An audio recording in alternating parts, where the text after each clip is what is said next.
Donc, je vais vous montrer comment réaliser une pièce hard surface sur ZBrush, par exemple ici pour les deux épaulières. D'accord? Alors, avant de rentrer clairement dans le pipeline et la marche à suivre, ce que je vais faire, c'est que je vais vous expliquer des petites choses que nous n'avons pas encore forcément vues sur le programme. Dans ZBrush, quand on va se concentrer sur une géométrie, donc par exemple ici l'épaulière, on peut afficher les polygones. Ok, pour ce faire, on peut faire Shift F et alors on a le wireframe de notre objet qui est affiché. Vous voyez que là, quand je l'affiche, je vais carrément un petit peu réduire l'opacité. Voilà.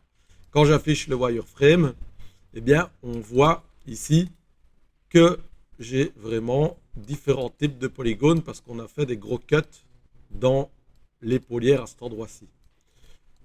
Et vous voyez que dans ces différents types de polygones, on a sur les surfaces intérieures différentes couleurs.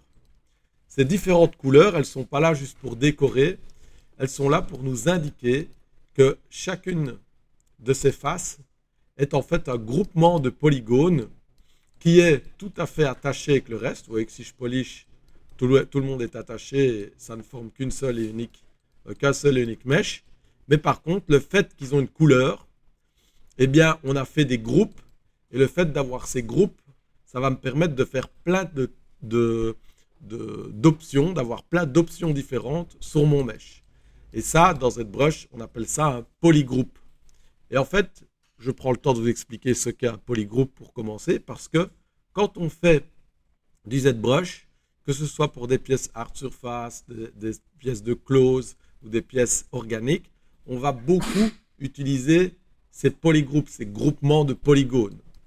Automatiquement, là, ils ont été créés parce que j'ai fait un cut sur l'épaulière en la posant.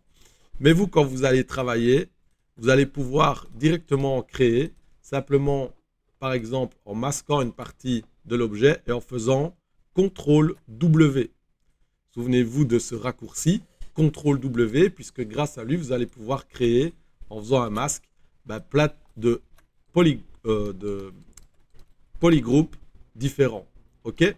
Donc là, vous voyez, maintenant, juste en faisant des masques, j'ai créé, hop, plein de polygroupes différents au sein de mon épaulière. Je n'en ai pas besoin de ceux-là spécifiquement, je les fais juste pour vous expliquer comment ça fonctionne. Quand j'ai des polygroupes, je vais pouvoir, comme je le disais, avoir plein d'options avec. Je peux créer des épaisseurs juste par rapport au polygroupe, je peux lisser juste par rapport au polygroupe, je peux faire des Z remesh juste par rapport au polygroupe, je peux créer des crises juste par rapport au polygroupe. Bref, je peux faire plein de choses. Et c'est pour ça que je vous l'explique, parce que vous allez les utiliser tout le temps à partir du moment où vous allez être un utilisateur plus avancé du programme. OK? Dans ce cas-ci, pour notre épaulière, eh bien, on voit que les polygroupes ici des bords ont été créés automatiquement quand j'ai fait mes cuts.